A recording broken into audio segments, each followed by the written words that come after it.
एक छुपी हुई झोंपड़ी थी जहाँ बूढ़ी औरत और 3 लड़कियाँ रहती थीं। वो तीनों बहुत खूबसूरत थीं, लेकिन सबसे छोटी सबसे ज़्यादा हसीन थी।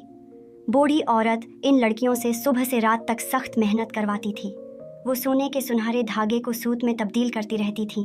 जब एक तकला ख़त्म हो जाता तो उन्हें दूसरा दे दिया जाता था, ताकि उन्हें कोई आराम न मिले। धागा बारीक और यकसा होना ज़रूरी होता था। जब काम मुकम्मल हो जाता तो बूढ़ी औरत इसे एक खुफिया कमरे में बंद कर देती थी। वो साल में 2 या 3 बार सफ़र पर जाती थी और हमेशा रात के वक्त वापस आती थी, ताकि लड़कियां कभी ना जान सकें कि वो क्या लेकर आती है। न ही वो उन्हें बताती थी कि सोने का ये सुनहरा धागा कहाँ से आता है और उसे किस मकसद के लिए इस्तेमाल किया जाता है। अब जब बूढ़ी औरत के सफ़र का वक्त आया तो उसने हर लड़की को 6 दिन का काम सौंपा और हमेशा की तरह नसीहत की। बच्चियों, अपनी नज़रें इधर उधर ना भटकने देना और किसी भी सूरत किसी आदमी से बात न करना, क्योंकि अगर तुमने ऐसा किया तो तुम्हारा सुनहरा धागा अपनी चमक खो देगा और तरह तरह की बदकिस्मतियाँ तुम्हारा पीछा करेंगी। लड़कियाँ इस बार दी जाने वाली नसीहत पर हंसने लगें और एक दूसरे से कहने लगें, हमारा सुनहरा धागा कैसे अपनी चमक खो सकता है, और भला हमें किसी आदमी से बात करने का मौका ही कहाँ मिलेगा। बूढ़ी औरत के जाने के तीसरे दिन जंगल में शिकार खेलता हुआ एक जवान शहजादा अपने साथियों से बिछड़ गया और बिल्कुल रास्ता भूल गया। रास्ता तलाश करने की थकावट से चूर वो एक दरख्त के साए के नीचे जाकर लेट गया।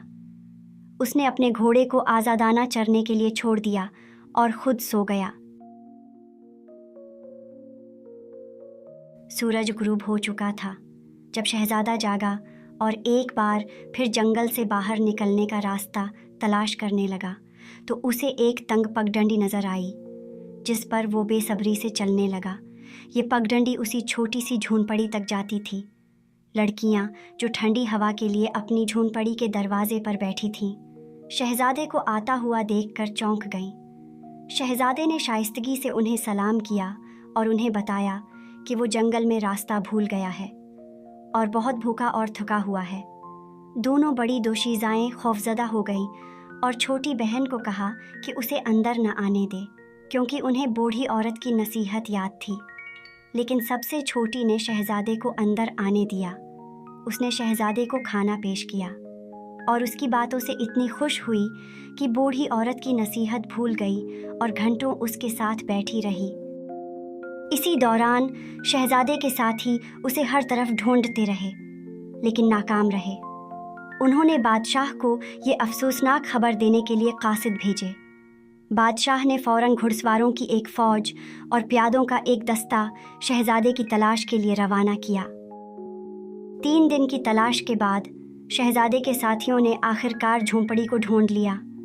रुखसत होने से पहले शहजादे ने उससे वादा किया कि वो वापस आएगा और उसे अपनी दुल्हन बनाएगा। जब वो चला गया तो लड़की अपनी चरखे के पास बैठ गई ताकि खोए हुए वक्त की तलाफ़ी कर सके। लेकिन उसे ये देखकर मायूसी हुई कि उसका धागा अपनी सारी चमक खो चुका था। उसका दिल ज़ोर ज़ोर से धड़कने लगा, क्योंकि उसे बूढ़ी औरत की नसीहत याद आई। वो नहीं जानती थी कि अब उस पर क्या मुसीबत आने वाली है। बूढ़ी औरत रात के वक्त वापस आई। धागे की मांदा चमक से वो फ़ौरन जान गई कि उसकी गैर मौजूदगी में क्या हुआ था।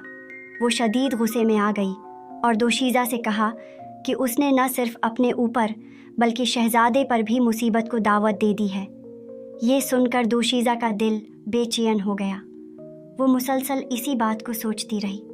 आखिरकार जब वो मज़ीद बर्दाश्त न कर सकी तो उसने फ़ैसला किया कि वो शहजादे से मदद मांगेगी। बचपन से ही वो परिंदों की ज़बान समझती थी और अब ये सलाहियत उसके बहुत काम आई। एक दिन जब उसने एक वुडपेकर को देवदार के दरख्त की शाख पर अपनी परों की देखभाल करते देखा तो नर्म लहजे में उसे पुकारा, प्यारे परिंदे, उड़ जा और एक शानदार शहर की तरफ जा जहाँ एक अजीम महल है। वहाँ के बादशाह के बेटे को ढूंढ और उसे ये पैगाम दे कि मुझ पर एक बहुत बड़ी मुसीबत आ पड़ी है।